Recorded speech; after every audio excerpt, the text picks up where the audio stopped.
call the regular meeting of the Parks and Recreation Commission to order. Can we have a roll call, please? Commissioner Brenner. Here. Commissioner Frederick. Here. Commissioner Lawfer. Here. Commissioner Sastry. Here. Commissioner Teeter. Here. Vice Chair Malone is absent today, and Chair Lee. Here. Thank you. Okay, hopefully everyone has been able to review the minutes from the last meeting. Are there any changes or comments? If not, I will entertain a motion. I move that the minutes be adopted as written. I second. All in favor? Aye. Aye. Any abstains? I abstain, I was not there. Any noes? Okay, thank you. Okay, presentations. This is a point on the agenda where members of the public may address the commission on items of concern to the community that are not listed on the agenda this evening. People may speak for up to 2 minutes on any matter concerning the commission. The law generally prohibits the commission from discussion or taking actions on such items. However, the commission may instruct staff accordingly regarding oral requests. Do we have any oral requests? Okay, if not, we could move on to unfinished business. First item is the JDM Rincon Playground update.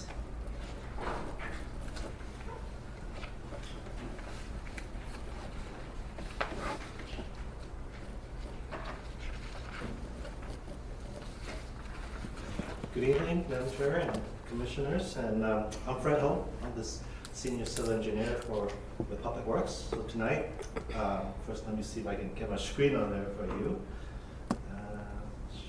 Excuse me for just a sec.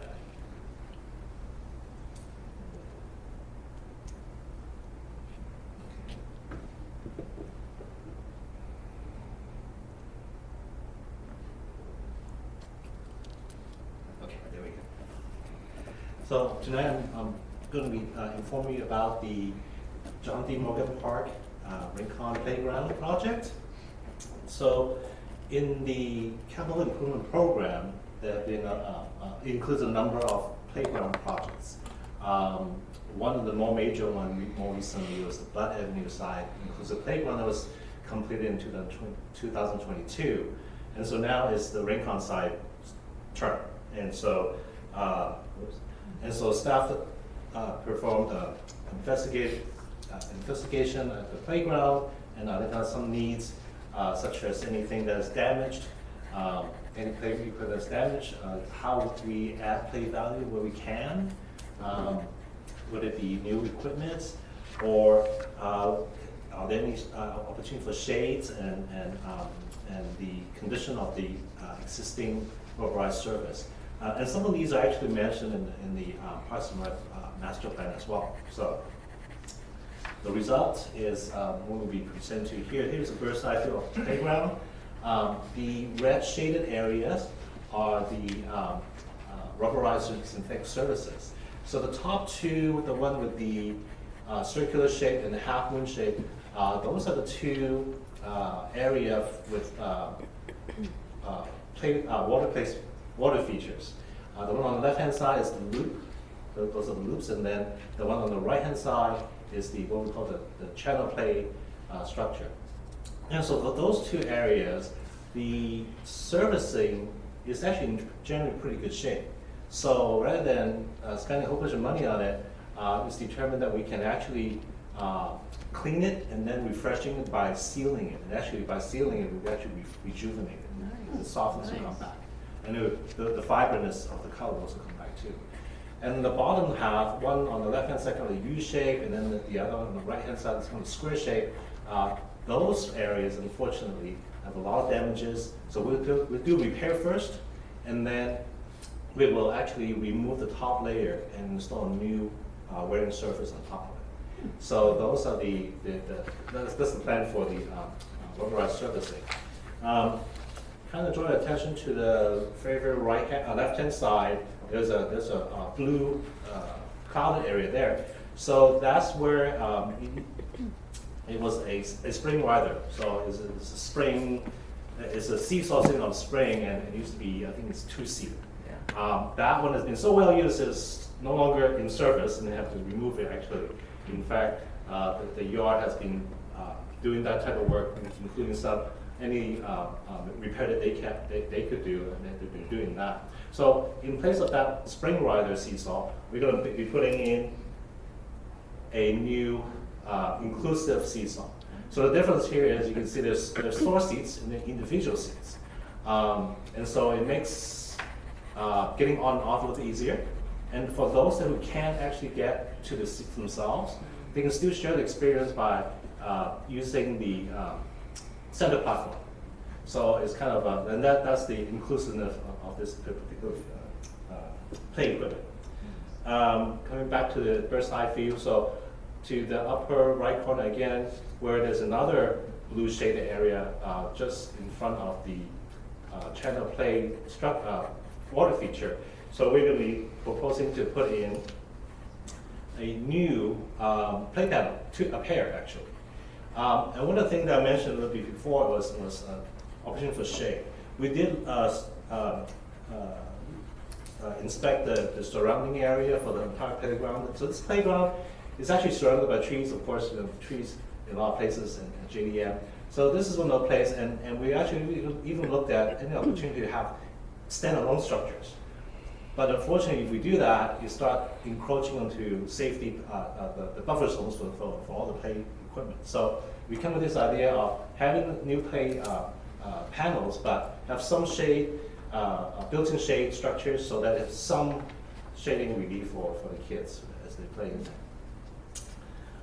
This project is going to be about $95,000, and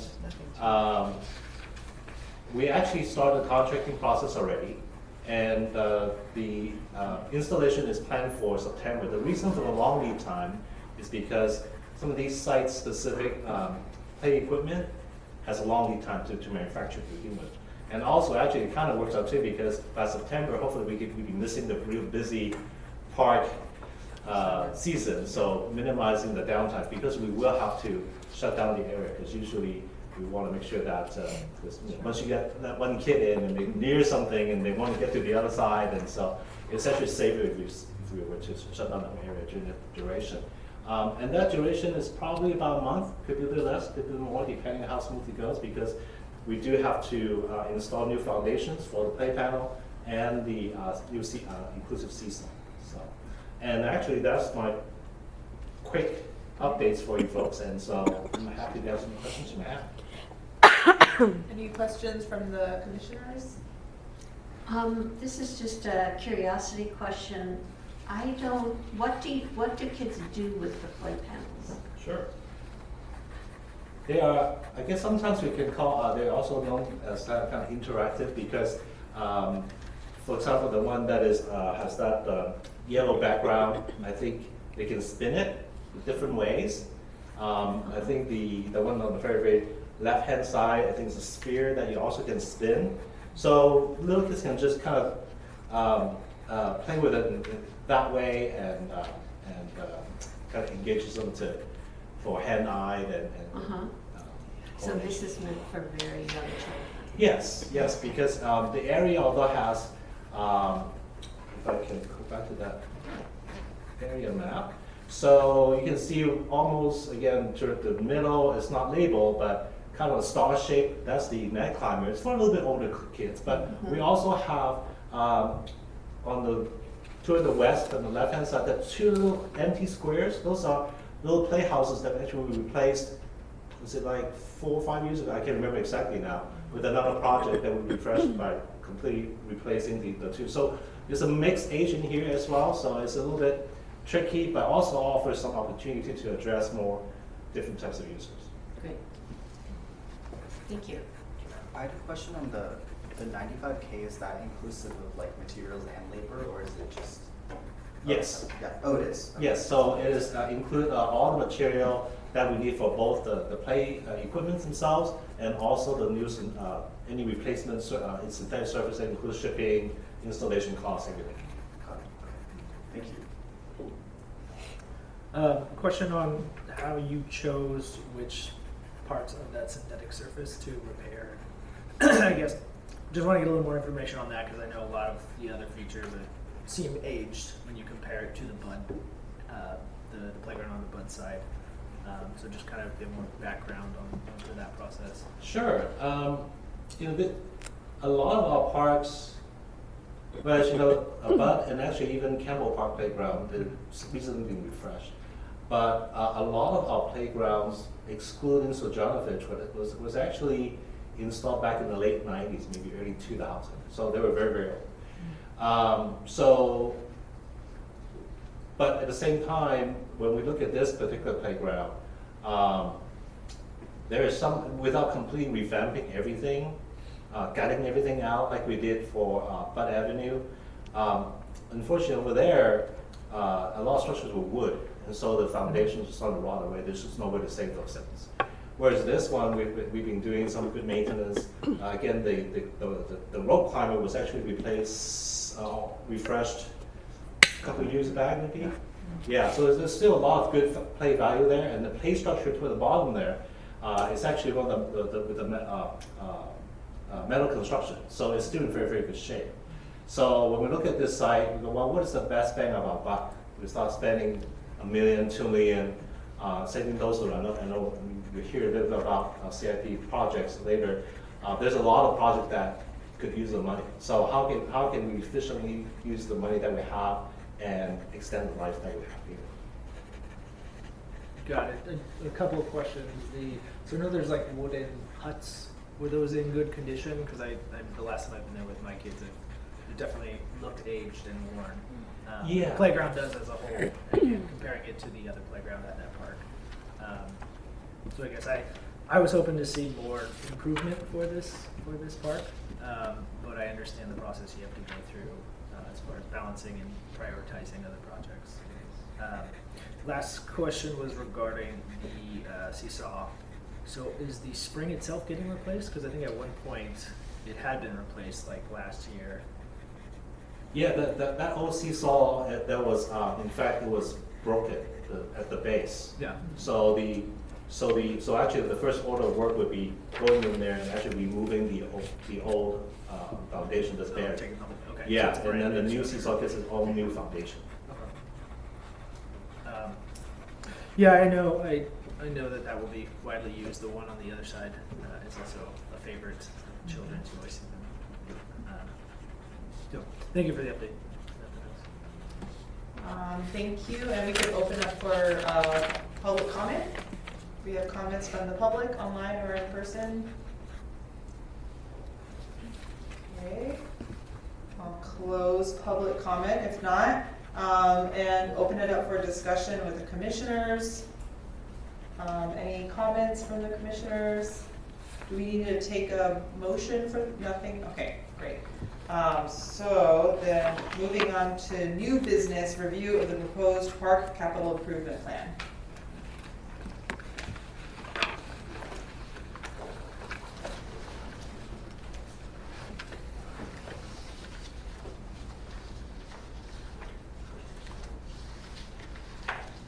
Good evening, Commissioners. So I'm here to present the FY 27 use of the parkland dedication fee as part of the capital improvement program. As the report, we stated that going into 27, we're looking at, we're starting with the balance of about $2.9 million. And from there, we have some projects that we've already started, one of which you just heard from Fred. And there are some others that we are wrapping up, and some that we have not started. So maybe I can go through the list, start with the Premier Creek Trail extension. That's one, the project has already been completed, but it's still in the books for the reason of us having to close out the project. So it will carry to FY 27, which is a little bit longer as we complete all the paperwork. The other project that I see on the list is the JDM restroom improvement on the Bud side. That is a project that has been presented to this commission a couple of times, and the project is in progress right now. We actually are reviewing, equipment and material submittals at this time, but as reported previously, just the manufacturing of the restroom building is taking a long time. The next one, Fred just presented on the JDM Rincon project. And also we have the renovation of the East Wing and the relocation of the adult center. That's a project that we actually asked for an increase in budget, seeing what the design came in, we're really a lot under budget than is necessary. We're working with a consultant at this time to do a final design on that. I see that there's value at a future meeting for us to present. Oh, it is, I'm sorry. So there you go, because that's important for the commission to see what the work that, we are embarking on. And then it's not in the report, but in the budget itself, you will see that we have the community center skate park renovation. That's another one of where, we've had the opening and the celebration. It's just a matter of just closing out the paperwork. All the work is complete, all the punch list, everything has been addressed. And we also have the Virginia Park landscape improvements. A couple years ago, similar to the Rincon project, we're able to work with a playground manufacturer where we replaced the outdated, dilapidated little playground out there with a new piece of equipment.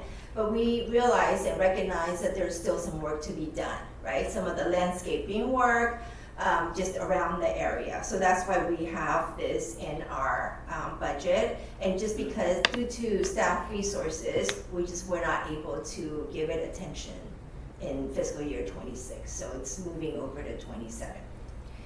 And the last one here is a pretty big one, is the community center pool replacement. And so with this, with the pool being, as we all know, built in the 1950s, it's exceeded its life, and we're finding that we are constantly repairing it because of leaks, because of just getting the chemicals balanced, and recently we had an issue with the boiler.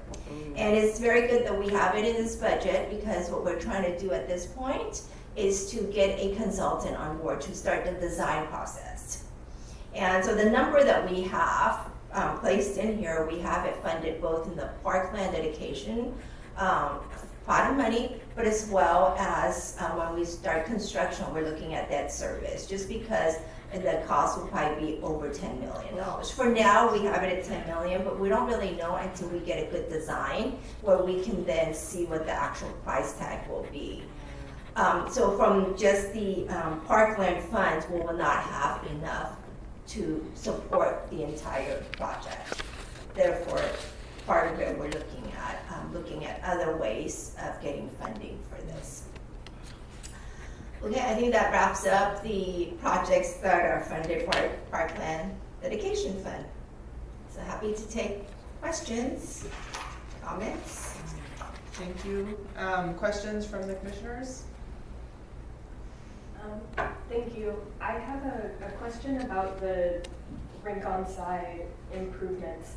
I think the projects we were just talking about was listed at estimated at 95,000, but it says 150 here. So I wasn't sure if there was another component of the project that I was missing, or if it's like, the one magical project that's under budget, or what that meant. So the 100 is a little bit kind of both, right? It is kind of magical that we were able to find something that is a little bit under budget. But that 150 also includes staff time. Although I know that with this project, we're going to get some cost savings at the end. That makes sense. So there won't be a phase 2 unless we see something else out there that is needed. But at this point, the project that Fred presented, I think, makes that whole area very complete. Thank you.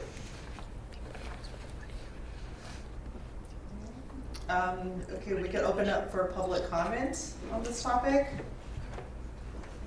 Comments? commissioners. I think I know some of you guys up there. I'm here to plant a seed. You guys are the Parks and Rec Commission, and I really want to plant the seed of the need at the community center. And I know it's not currently in the proposed CIP. I went to the council meeting, pleaded my case again last night. From what I can tell, I think there's $42 million in maintenance costs for the community center. How old is it? It's falling apart. Parks Master Plan, the community identified it as a highly, desirable. We want to enhance our community center. And look at all the housing that we're going to add. I think all these laws, somewhere in there, you could add or double our population. But nowhere is the community center on any work plans, any scheduled plans. There's no money being set aside. And I can tell you the police building took 9 years to get where we are. And you gotta start with the you gotta start with the scope of work. You guys know this, but you have to have a program that takes time to develop.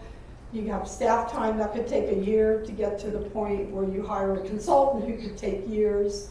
But I really am planting the seed of let's get started in that process somehow. You guys are the forum for Parks and Rec, so I figured it's great to come here and plant the seed with you guys. I know Natasha has her list of desirables, but it really needs a comprehensive master plan.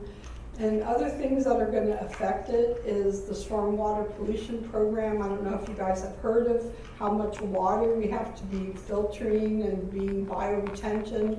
There are goals of taking out lawn for water conservation. You got a lot of places around the community center that you could be doing these stormwater improvements. You could be taking out lawn. You could do other things. You can add outdoor classrooms. You can add more buildings. So I'm really here to just kind of plant the seed, like I said, think about it. As the year, maybe nothing can get in this year's budget, which I'm kind of getting the sense it won't. But as your work plans develop and as you get into the following year, I encourage you to think about a community center master plan. Thank you guys. Any questions? No? Thank you. Thank you. Anyone online, public comment online? They can't hear us. They can't hear us. Yeah.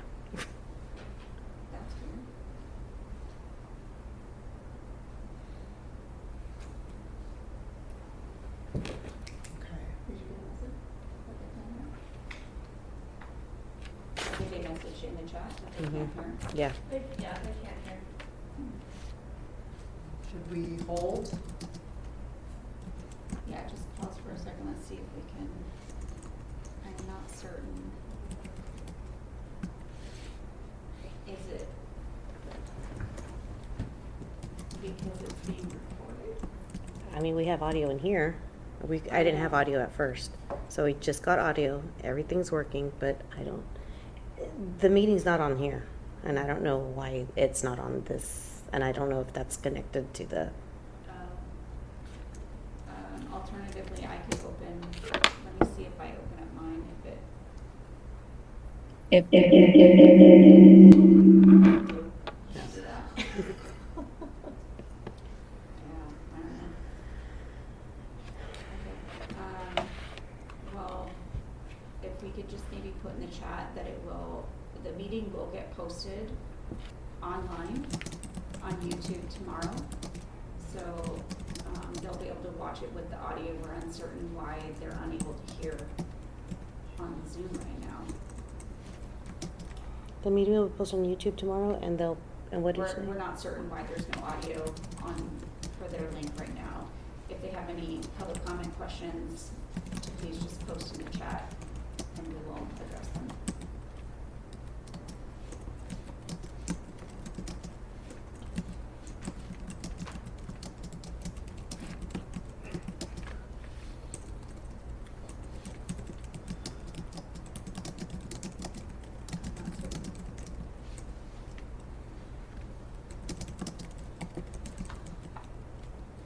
Can we open it up for discussion? Yes. While we wait to see if there's any public comment online? Okay.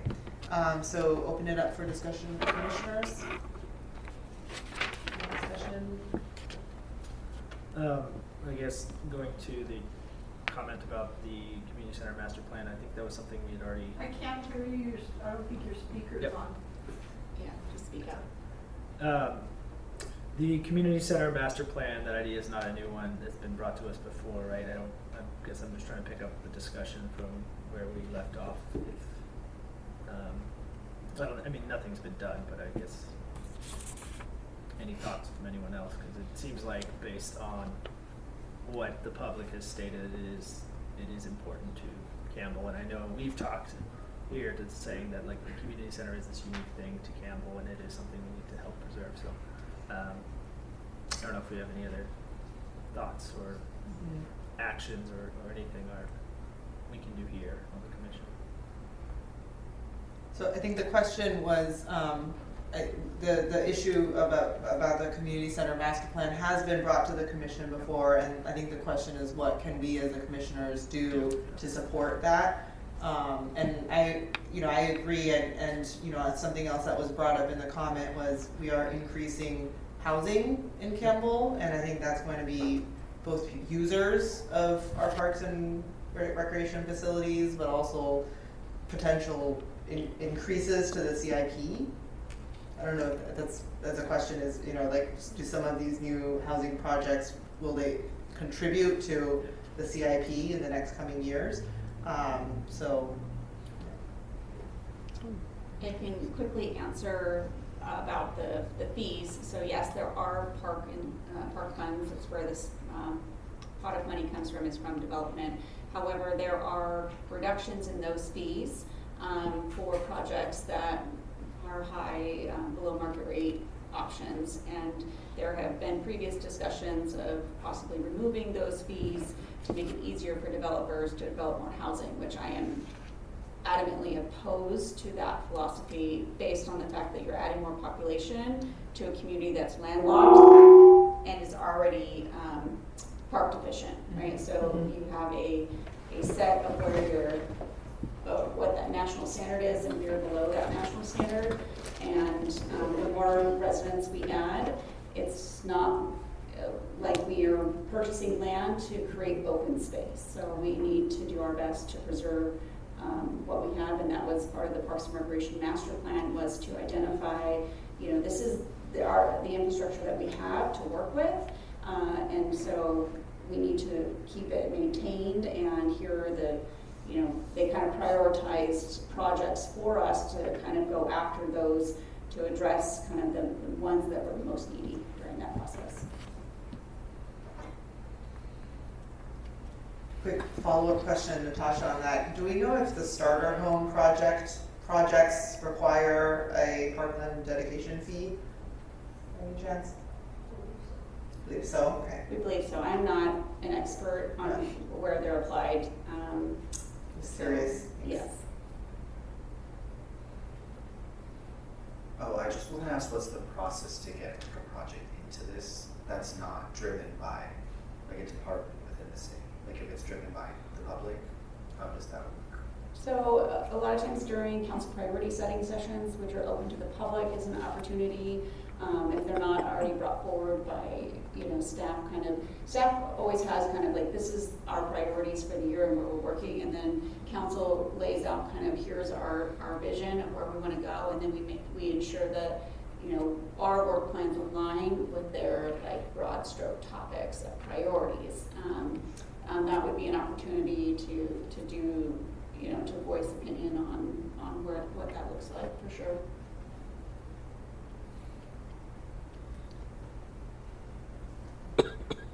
I do have a question about the parkland dedication fee and the potential to lose those fees.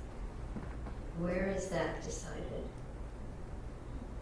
It would ultimately be a council decision, but there have been, I think at the planning level, through the planning commission, they are the ones who work directly with developers and hear, the comments about the expensive fees and those types of things, and so that discussion is kind of, I doubt that our city council would go for removal of those fees, because I have the sense that they value Parks and Recreation, and so it is really a dedicated source of funding to help preserve that. That's not part of the CIPR, right, which is your general fund capital projects.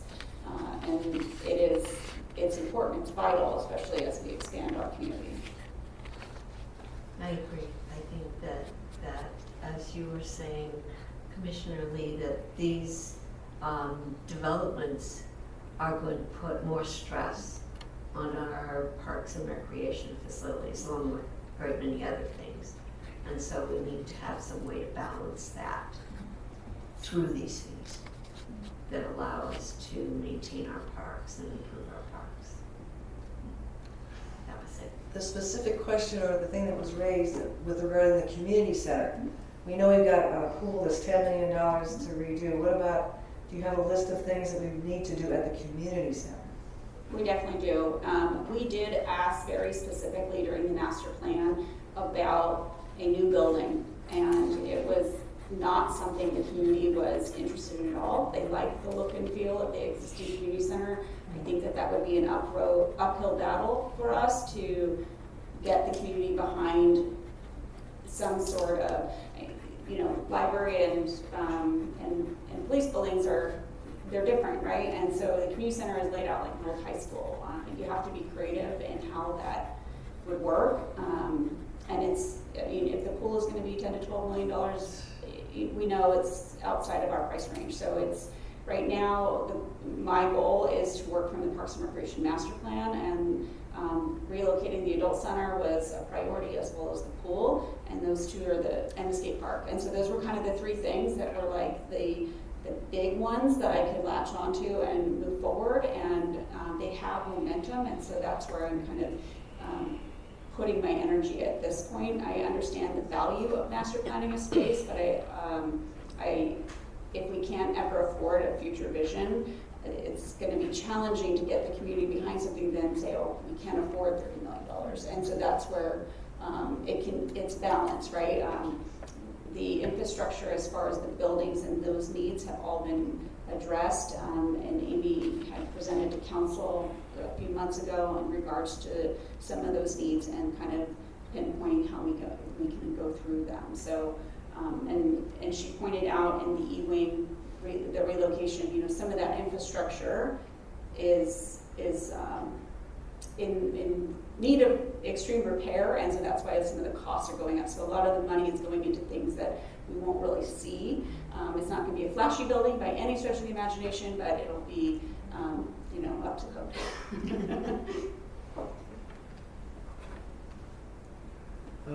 What are the chances that the city is able to get the funding to do the proper repairs? Because what it sounds like is, working with a limited budget, you're just kind of doing these patchwork projects to keep things moving along.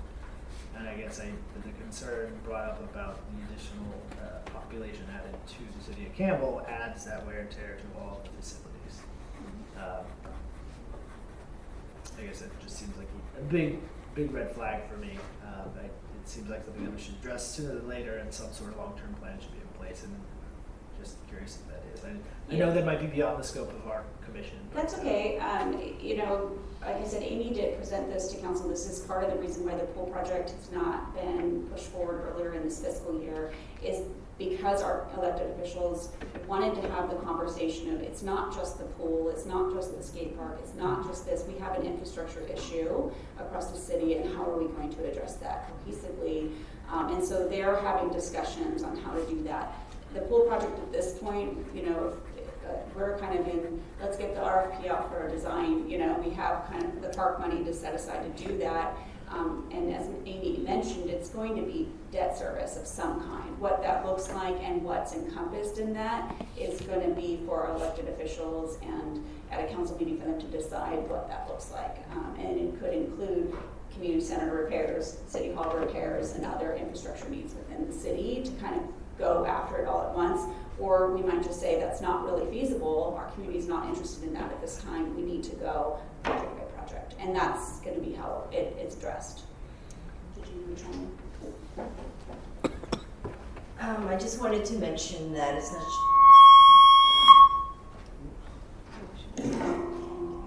Why is this?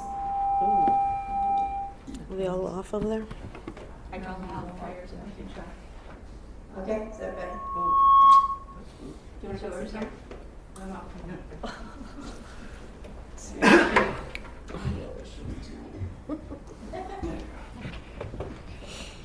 Just to add on to what Natasha said, I did present to council a few months ago on the deferred maintenance of our building facilities and recreation areas in the city.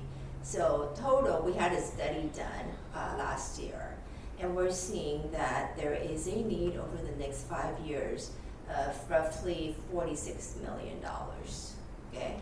And so what we did in that recent March study session is that we broke it down to what are the near-term needs. And just in that, we focused on City Hall and mainly the roofing and the HVAC, right? And then we looked at community center, we looked at the pool, but we really looked at the buildings. And there's a lot of roofing improvements that need to be done, and we're looking at in excess of probably close to two, like I don't have the exact number, I'm sorry, but it's close to $2 million just for the roofing system alone. And we find that throughout the year, there are emergency repairs that we have to do, like to the boilers, to just other things that come up that are unexpected, just because the building is so old, right? Because our infrastructure in the city are all aging. So that's what we're dealing with also. So I just wanted to kind of give that background on where we are right now. And just to add on to what Amy's explaining, over the last 3 years, we have completely redone a lot of the roofs at the community center. We've probably done about $1.5 million worth of roofing there, because we figured when we had our Gordian report done, that was one of our major priorities. Hey, let's make sure the buildings are sealed. We don't have water coming inside, ruining the structural integrity of the building. So that's why we got on to doing the roofs right away. And as Amy's saying, we're continuing with the roofs over the next 3 to 4 years. We'll be doing more of the roofs, but there are things that come up unexpectedly. One of the items that came up was the chiller for Building 8 at the community center. So that was a cost that was brought in. That's $406,000. We had to have that custom built.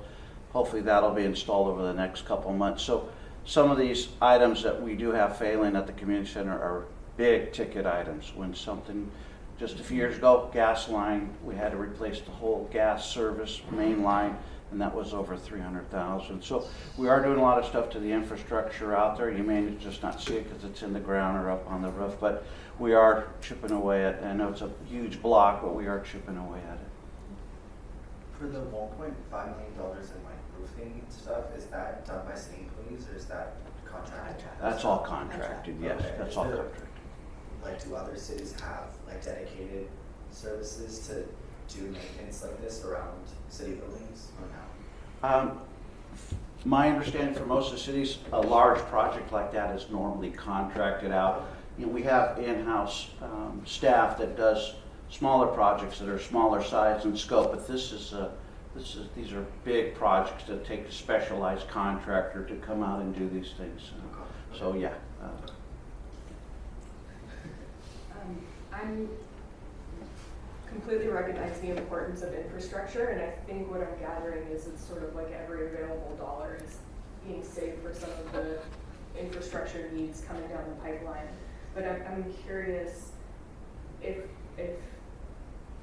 is the question for some of the outdoor areas, say lawn conversion that we heard about, is there is that kind of like tabled until after infrastructure things are completed, or is that something where at the next round of work plans going into 2027, that's when that gets discussed? I'm still new to the process. I'm still kind of learning.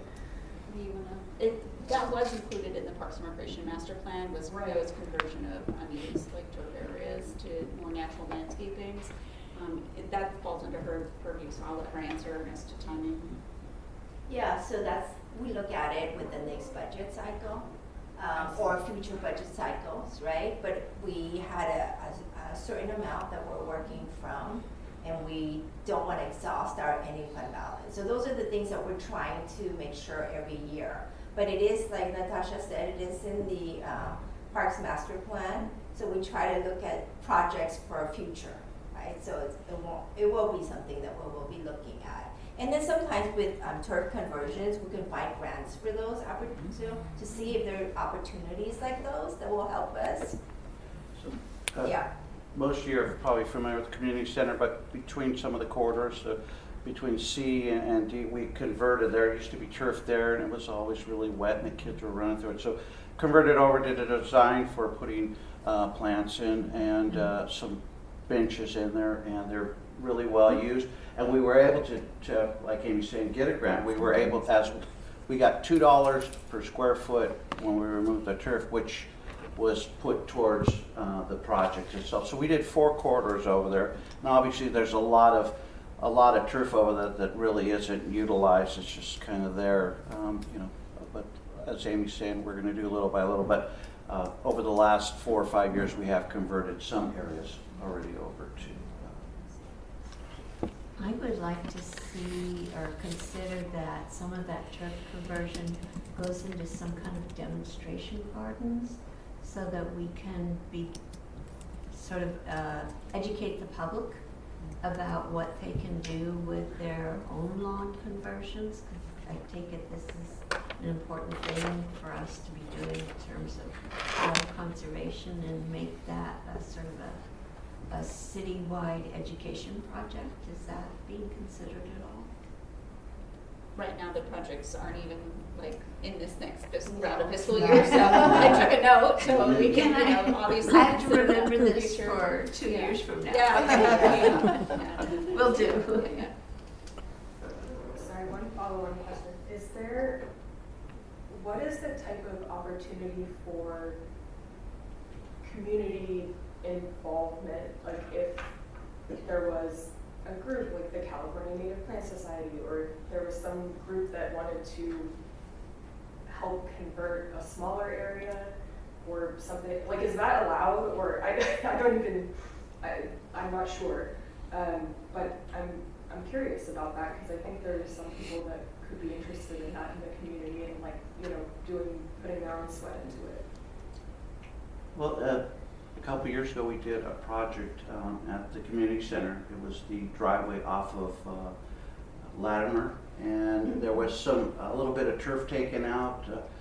It was a kind of a beautification, and so we went in, and it was a volunteer project. It was on. We got quite a few volunteers for that project. Put in a lot of new plants, and put in a couple trees, kind of beautified. Put in some mulch and stuff. So we do have projects like that where we do get volunteer help.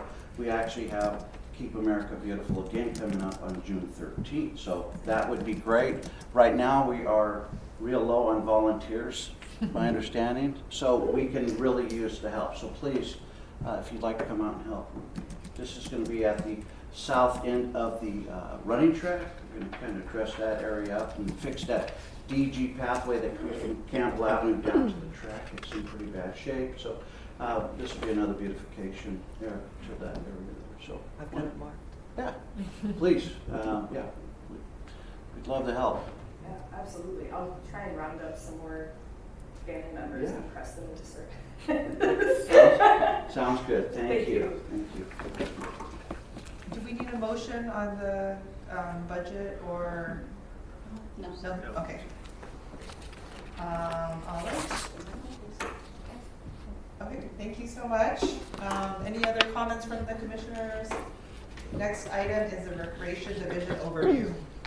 All right, so you guys had asked several months ago about a specific division within Recreation and Community Services, so I'm taking the opportunity to invite staff to come and share on their divisions. So tonight we have what we call our 531 and 527 divisions, as we're talking budget codes. So first up is going to be Liz Simonovich. She is our recreation specialist for our aquatics division, so she is everything aquatics. And so Liz here will be presenting on her component, and then afterwards will be BJ Hathaway for kind of sports and facilities and fields and all kinds of things. So take it away, Liz. Okay, awesome. Can we pull up the presentation? Where are we to go? Okay. Hi, everyone. My name is Liz Simonovich, and as Natasha mentioned, I am the recreation specialist for our aquatics facility. So along with my colleague BJ, our goal today is to tell you more about our areas, which is facilities and rentals, sports and aquatics, to share more information for you. If you could go to the next slide.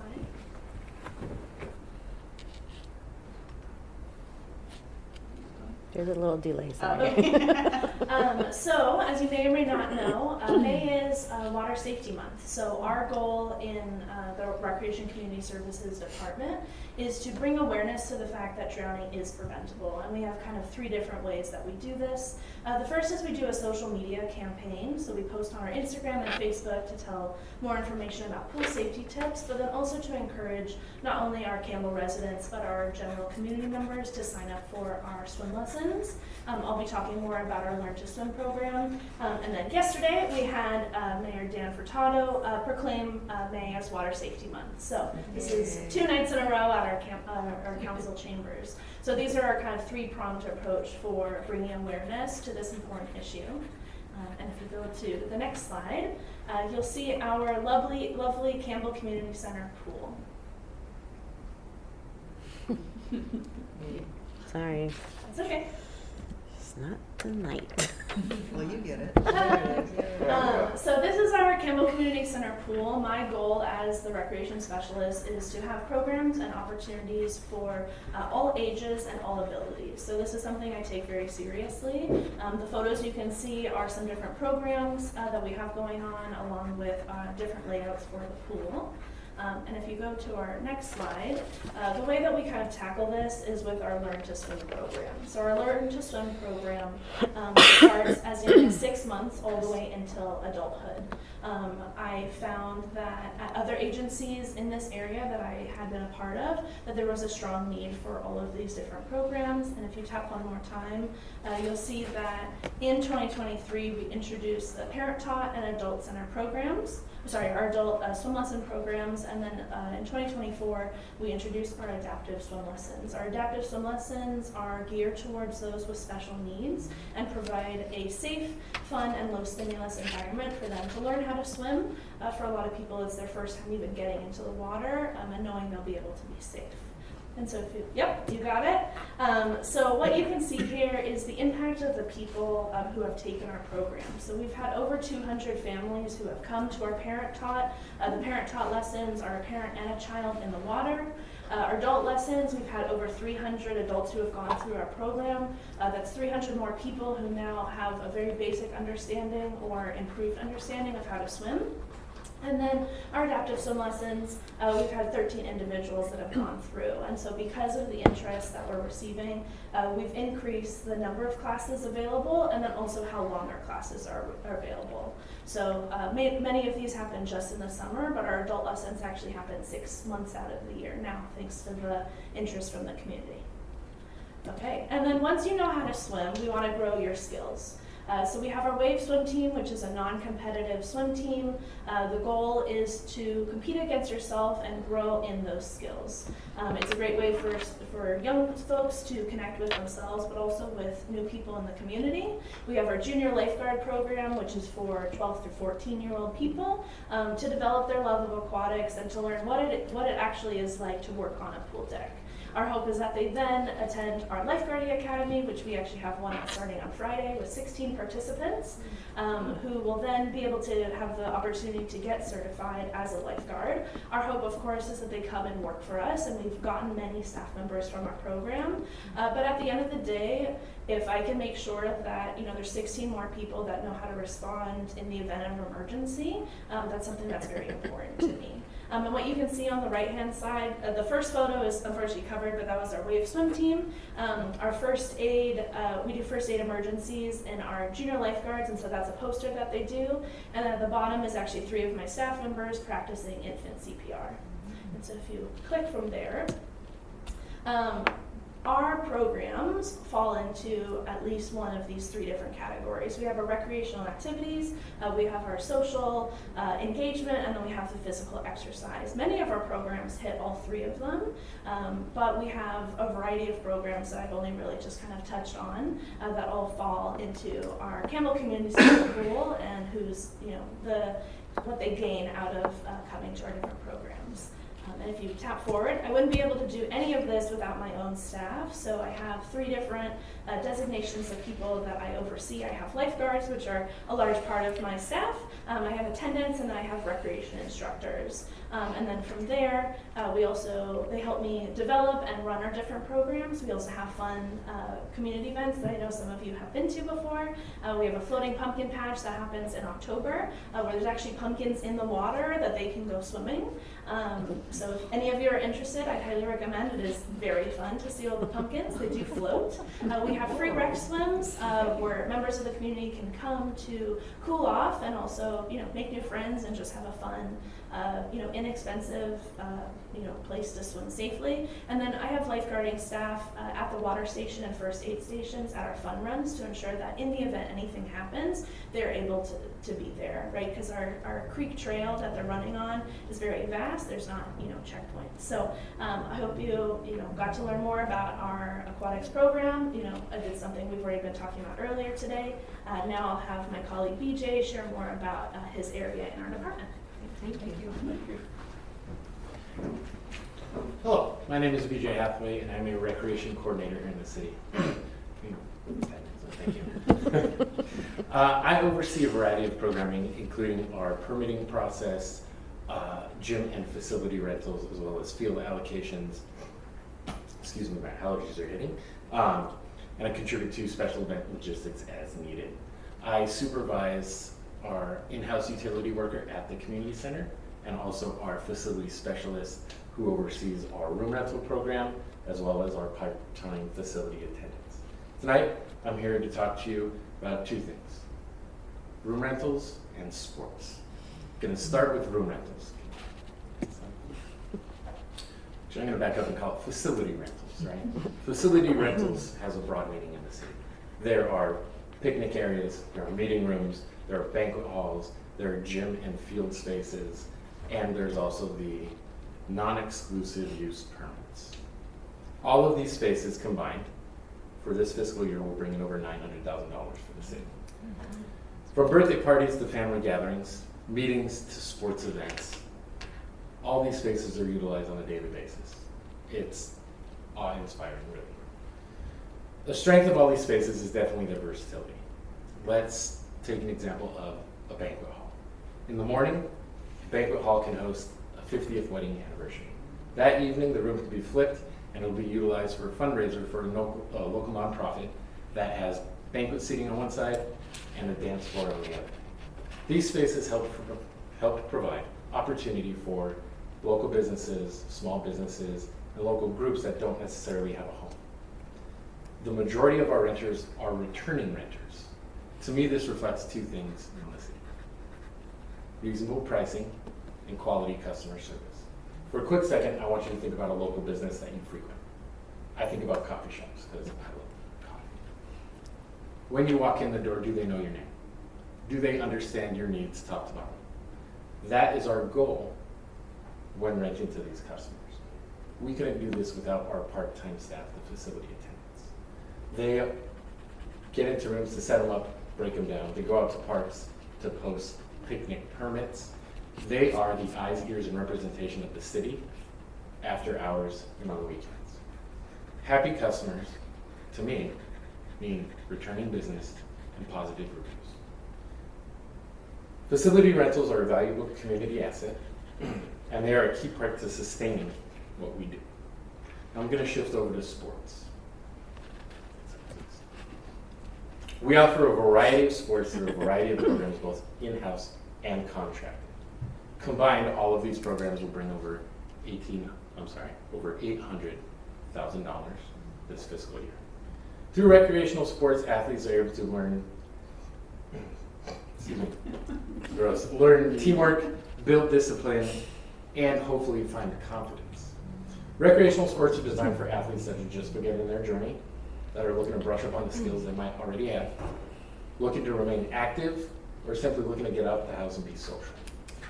These supportive environments create a safe space for individuals to bring in neighbors, friends, family members, and create a deeper sense of community. One of the leagues we offer is the Campbell Youth Basketball League. This program has been a part of the city for many years. In the past few years that I've been here and speaking with all of our coaches who are volunteer parents, they expressed to me how excited they are to have their kids in the program that they were a part of when they were kids. They are so excited that these kids aren't just in the same gyms, but participating in the same program that they did when they were younger. When it comes to this league, it's not about keeping stats, it's not about wins or losses.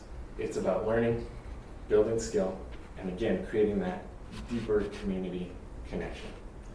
For adult sports, we can go to the next slide. I was tasked with bringing back the first adult sports league post-pandemic. So I stayed in my comfort zone and I went with volleyball.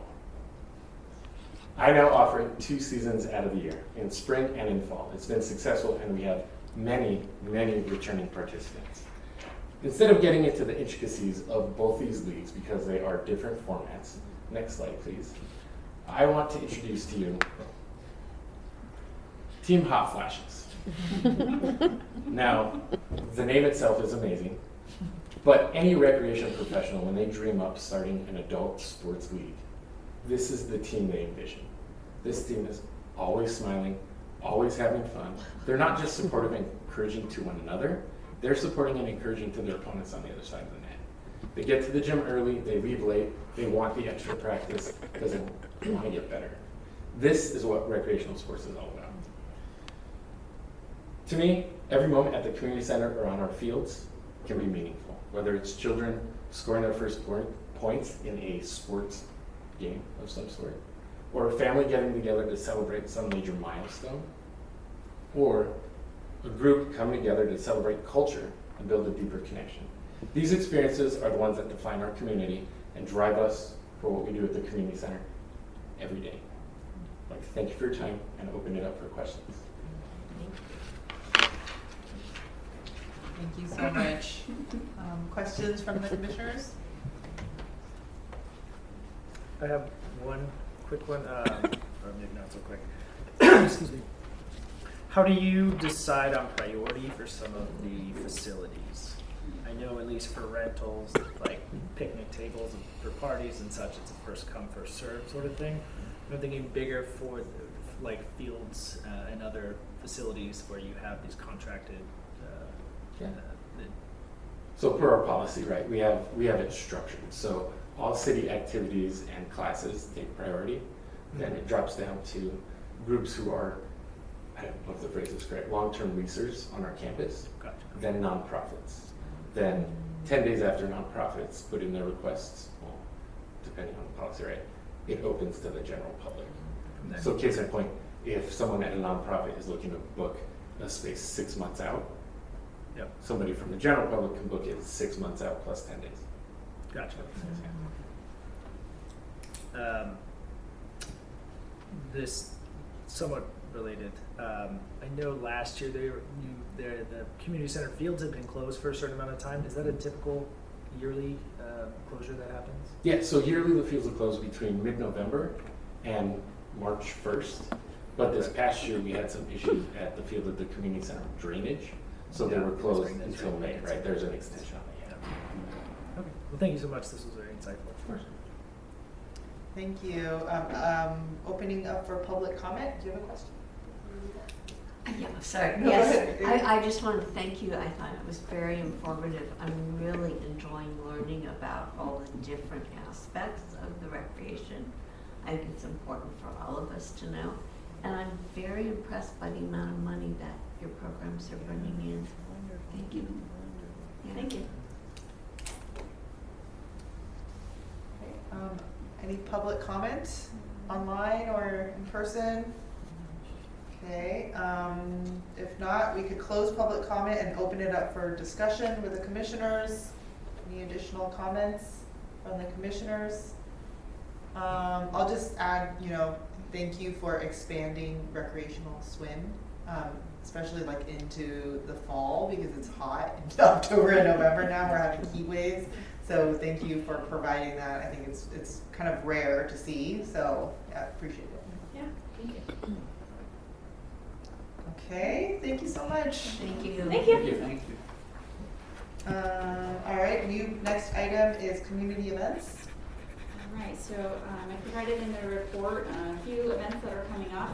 The Campbell Museum Foundation is hosting a Mother's Day tea and tour at the Ainsley House at Time and Fashion. I'm fairly certain all 3 days are sold out. It's Friday, Saturday, Sunday this weekend. So if you didn't know, you need to put on your calendar for next year.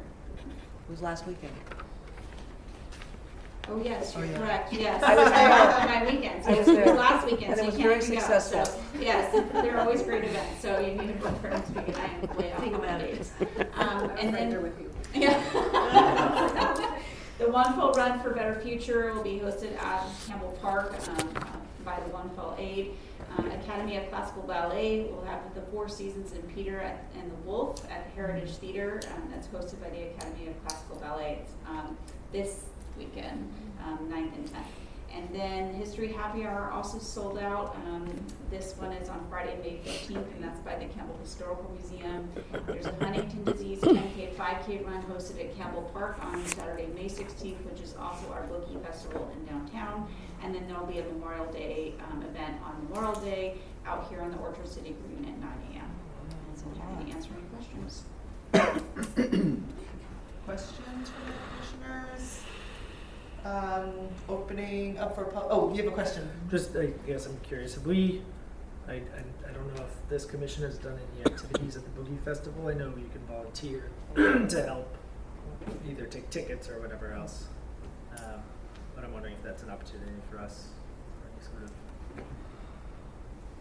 Yeah, that's totally, if you are interested in volunteering, you would want to reach out to the chamber directly. Our staff, they do participate in the Kids Zone and do some Kids Zone activities, but they don't, we're not involved in having a booth or anything like that. Yeah. Got it. Speaking of Chamber of Commerce, the word has gone out, they do need more volunteers. I'm volunteering at one of the beer booths, but they need a lot more people. So check with the Chamber. Yeah. Oh, sorry, do you just email them directly or like how do you? Yeah. No, that's how you go, okay. Just let them know you want to do the volunteer for the boogie. Oh, okay, sounds good. Thank you. Okay, comments from the public online. Still one more person online. Okay, closing public comments, opening up for discussion from the commissioners. Any additional comments? Okay, and we can move on to the next business item, which is Adult Center Relocation Project update.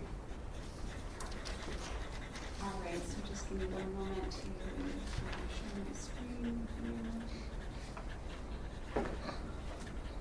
All right, so tonight I wanted to bring back the Campbell Adult Center Relocation Project to kind of walk you through where we're at. As it was mentioned in the CIP process, this project we kind of went under design with the consultants and very quickly headed down a path of no return, or well, we had a return because the design elements of it were going way overboard of what was the financial scope of this project. With the amount of infrastructure challenges with this building as well, it's eating up a large chunk of the budget. I do want to share with you, here's a quick rendering of what the exterior would look like. This would be facing the parking lot on Winchester Boulevard, so it's very clear that this is an entry point into the community center, very large letters, Campbell Adult Center, and so just kind of changing this roof line is one of a big component of this project. We will come back to this picture. So I just wanted to share quickly the priorities. When we really quickly got costed out of this project, we had to really dial back because the infrastructure is number one, but then it's a part of the design. What's a node, like a something I'm not willing to give up. So accessibility entrance from the parking lot was key. Having limited walking distance from those parking spots was also something. So this building is really the location that we want. High visibility, a very clear entry point was critical for this project so that patrons knew where to go. Multiple times this year during tax season, I was running and getting a wheelchair because I could see somebody who couldn't get from the parking lot to where the tax services are held in the C wing. And you know, they're just so grateful because unfortunately we have some benches along the way and they take a break and breath, but it is a big thing for them coming into our offices.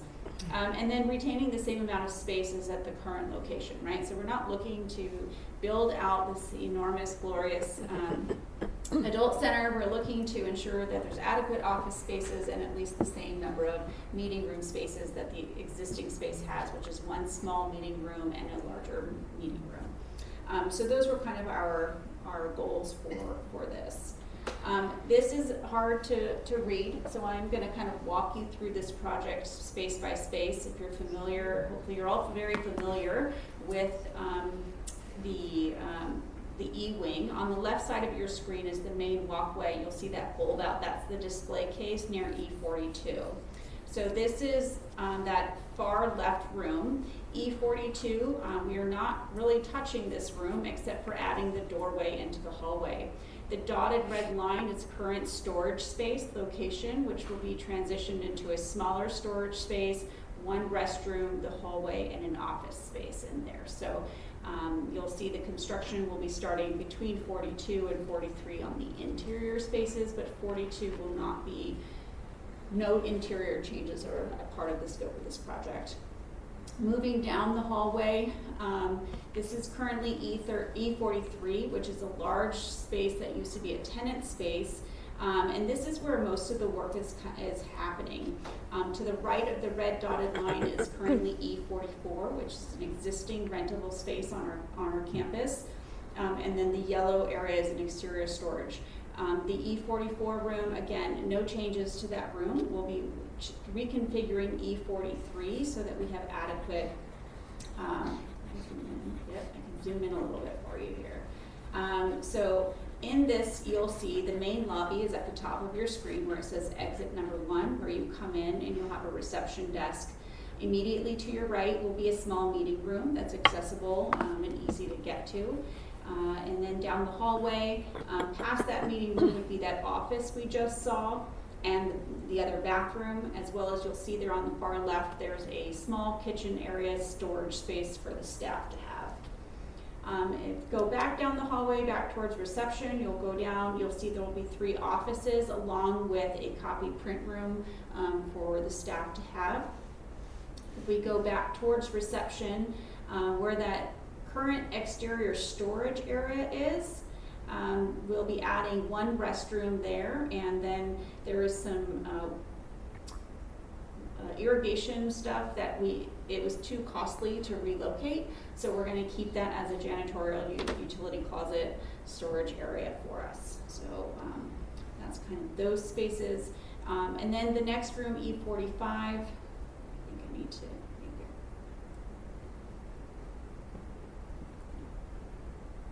Okay, so this is E44. I just wanted to show you. So this is an existing, and I took off all the colors so you can really kind of get a good look at how this space will look and feel coming in.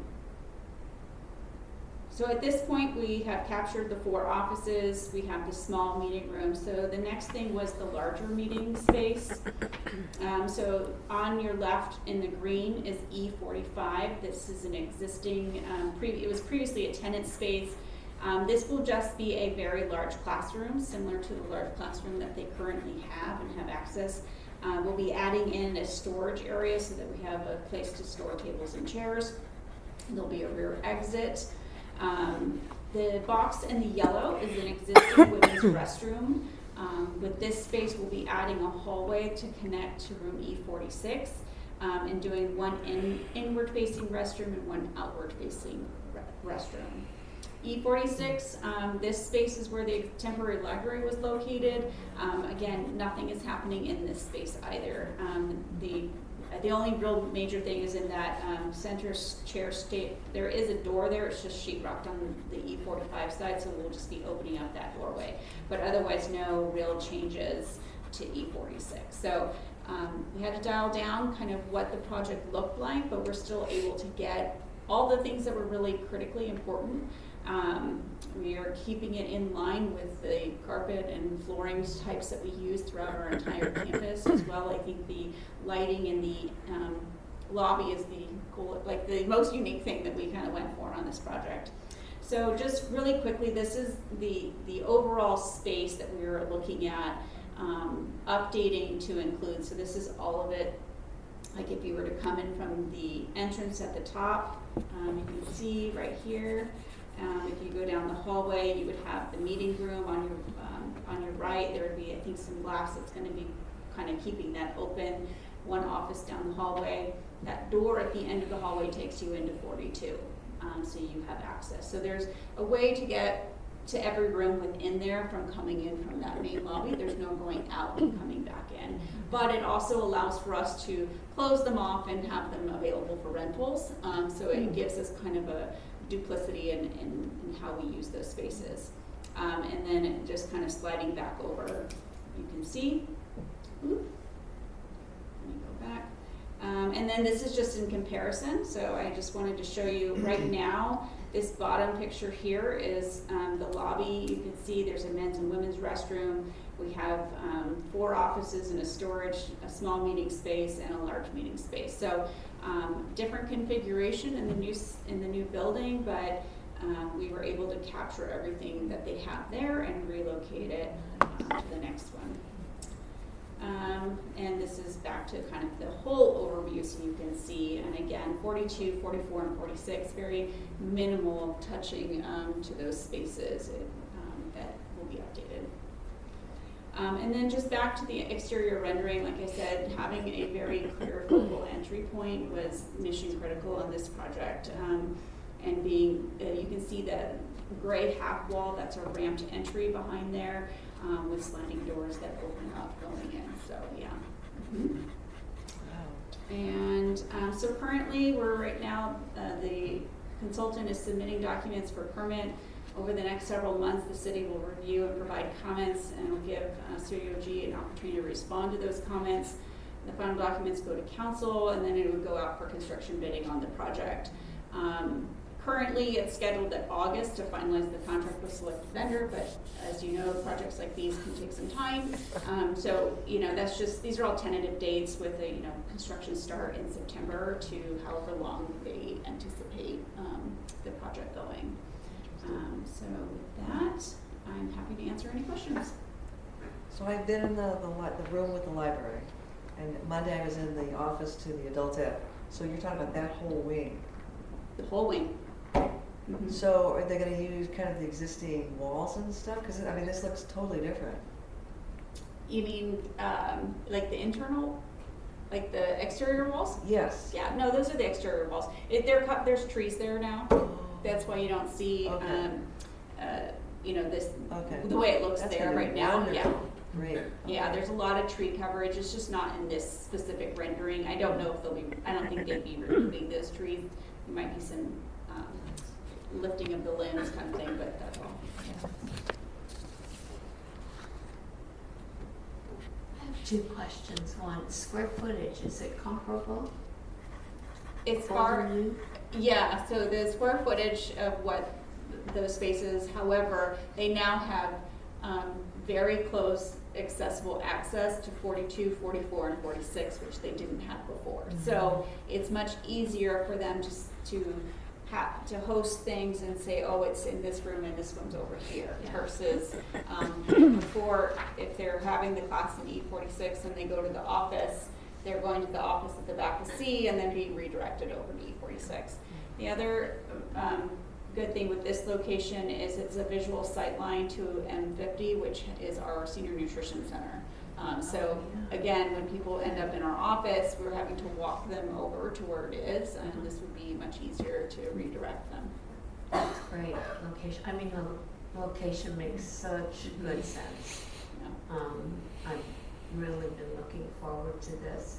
The other question is E46, is that gonna be a sort of sometimes used by adult centers, sometimes rented out type Yes. of space? 42, 44, actually all of them we rent all of our spaces except for our offices, so yes, so they are all accessible to be Rentable? locked off and rentable for the public, yes. Or That's for great. other community center recreation classes.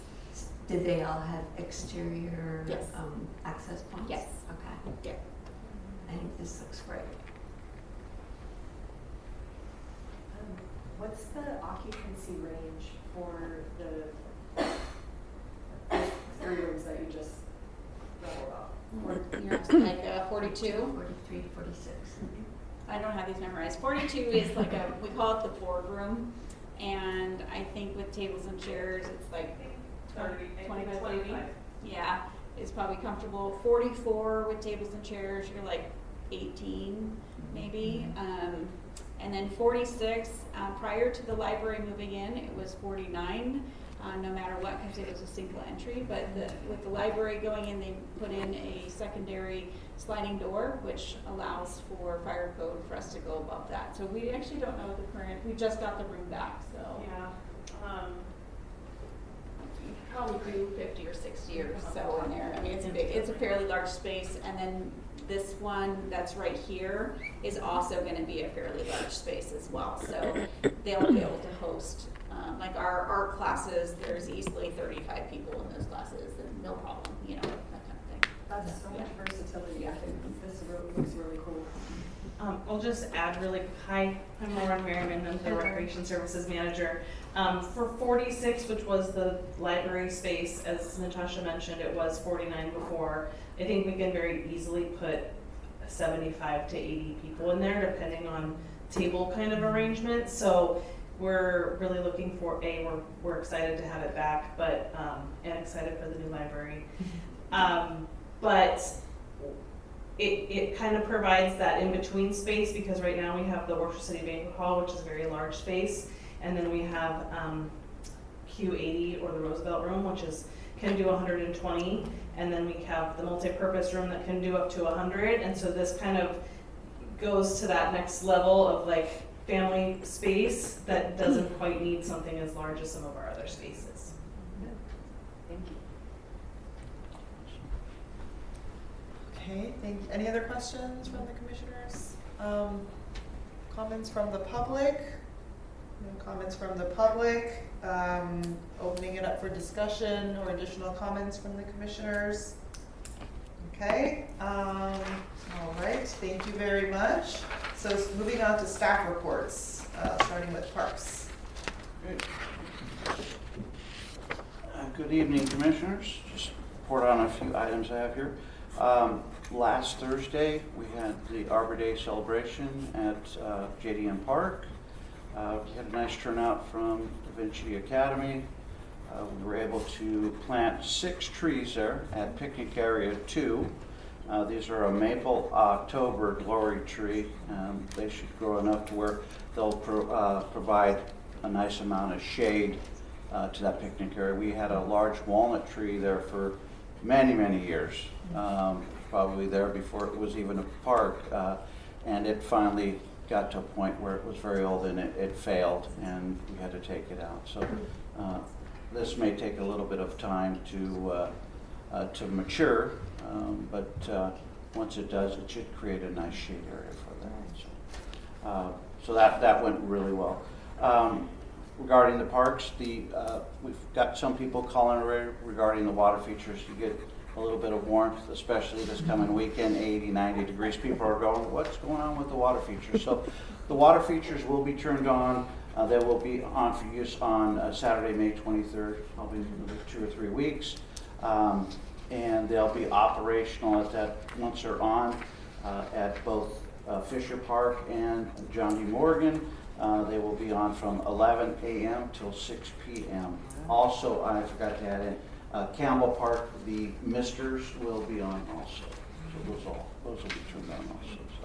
So kids, hopefully, we got this hot weather, and May 23rd we'll probably get a rainstorm. But yeah, they will be operational. So, community gardens, we had we had a large retaining wall there that had kind of encompasses the compost that we provide for the gardeners. That had, the post became rotten and it had fallen over. So a volunteer group with Bob Carlson came out and they were able to put all new posts in, reuse some of the wood there. So it's in really nice shape now. We're able to bring compost in again next week. Also, with Bob and the volunteers, the FCSN group that are out there on Tuesdays and Thursdays at Edith Morley Park, they'll be working in the garden. They're going to be working on some of the plots there that are actually, people have the plots, you know, but they haven't been able to get out there to pull weeds and stuff. So we're going to have our volunteers go through and just kind of clean them up and make them real nice. You can see some people have already started planting some of their vegetables and other things, but we're just going to help them out and give them a little head start. So that'll happen probably over the next 2 to 3 weeks. So we just walked that a couple days ago. So yeah, should be able to clean that up. So it should be a nice shape at the gardens. Also, I talked about it probably last month. We received a generous grant from Silicon Valley Clean Energy. We were able to obtain 3 ride-on electric mowers and 2 Ford Lightning trucks for our staff. We were fortunate enough that when we purchased the lawnmowers, the ride-on lawnmowers, it was a promotional savings with the company. So we were able to save about $9,000 to $10,000 on that. So of that $9,000 and $10,000 we were able to use for our conversion, we purchased a lot of electric battery pack blowers and a lot of our trimmers. We're trying to convert over and get away from our 2-cycle gas little mowers that make a whole lot of noise. So we were able to purchase a lot of, we even got push mowers that are battery packs now. So we're doing the conversion now. We thought, you know, with this extra money, let's take advantage of it. And so we were able to get some nice equipment for our staff and convert that and get away from having those loud motors and creating more toxins to the air. So, but we got that finished up. Also, with the heat, irrigation is on right now at the parks 2 days a week. So obviously this weekend it's going to get a little warmer. So what we'll do is they're set to come on for a certain duration each station. So what we do, we just add a little more time to that station to give the turf a little more water, some of our shrubs. And then as the weather cools down again, we can dial it back in again before the actual summer sets in. But we'll ramp up for this weekend a little bit, and then we'll try to taper off again. We're trying to keep everything pretty green out there and in good shape. So. Other than that, that's my report. Does anybody have any questions? Just one quick, because I've never seen it in operation, but the JDM Rincon playground water feature, little like River Rock, that is operational. Yes, it is. Okay. Right now, we've been there before. It's never on, but maybe we just come to the wrong. What they do is when they turn it off, they take the spigot off too. There's a spigot that's on there, and it's one of those spring-loaded spigots. So when you turn it, it'll snap back to off. Yeah. So, but that will be put back on prior to that being on, and that is operation. That does work. Yeah. Glad to hear. What was the name of the organization doing the weeding in the community garden? Was it FCSN? It's Friends with Children with Special Needs. Oh, how cool! Okay. Yeah, it's really neat. It's actually a group of students there. They're actually probably most of them are in their 20s, could be in their 30 years old. They do a really good job for us. They take a lot of pride in their work, and they're out there every Tuesday and Thursday working at either Stanovich Park or Edith Morley, but really a good group of students, and we enjoy having them. They do a really nice job. Didn't that group also plant some trees at the Campbell Park? We just, on Arbor Day we did. No, they have participated. Yeah, in they our- have. I was without Yes. them, yeah. Yes, Oh, That they're- was a couple years ago. Yes, Yes, I they remember being did. out there. They did a did. great job. They were out there, So pleased. they had their families with them and everything. Yeah, it was really nice. It's really neat to see them out there. They take a lot of pride in their work. Just one quick comment, I think the in-ground spinny feature at JD Morgan Bud side is a little bit stiff, it's really hard to push. So. We can have our staff take a look at it soon. Thank you. Any other comments? Okay, recreation and community services. All right, before I provide my update, I was remiss in asking for, so that Becca can include in the minutes, the item for the adult center relocation. We wanted to ensure that we have the support of the Park and Recreation Commission so that when we bring it to council, we can, we say that. So we just wanted to ensure that the Park and Rec Commission was supportive of that moving forward. Yes. Okay. Yep. Thank you, so that you can include that in the minutes for that project.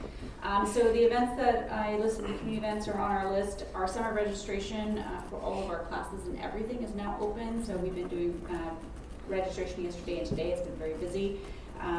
We have a new recreation specialist starting next Monday. His name is Alex McCreary. He will be working in our day camp and preschool division. And so he grew up in our system. He was a camper and a camp leader, and now has been hired as a full-time employee with us. So we're excited to have him join our team. And we will be officially fully staffed with everybody. So it's very exciting. The pool, as it was mentioned, we had a 2-week closure recently due to leak and boiler issues, but we have both of those 2 items resolved. We're still managing the chemicals, and we're hoping we can get that resolved so summer will be a little bit easier. And then our team is currently focusing on finishing up our summer hiring and getting ready for all of our summer programs. We're still in need of lifeguards, so if you know anyone who is certified and is looking for a job, send them our way. Happy to answer any questions. Any questions? No? Okay, thank you so much. Good of the game.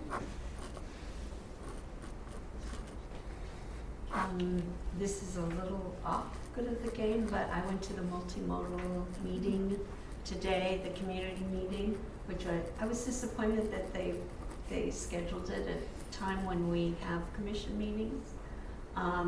So I was only able to see the presentation. I wasn't able to spend time with the workshop, which was sort of the interactive part of it, although I did stick a couple of comments onto there as a personally. But I did want to let you know that the comment period on the web map, where they have marked all the different improvements that they're considering, is still open and will be open until May 15th. So I really recommend that you look at it. You can see where they have improvements indicated, and you can do a like, a dislike, you can write comments. So I think it's a valuable way to contribute to, you know, where you live, where our parks are, and what are being considered for our parks. They did mention that access to parks is a priority in the planning. And then there will be a draft plan with public comments available late in this year, 2026. So that's going to be another opportunity for us to comment and to highlight the needs of our parks.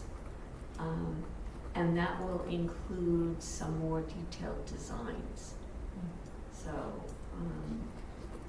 Natasha has been great about sending to us any information that comes from that group. So look forward to that at the end of the year.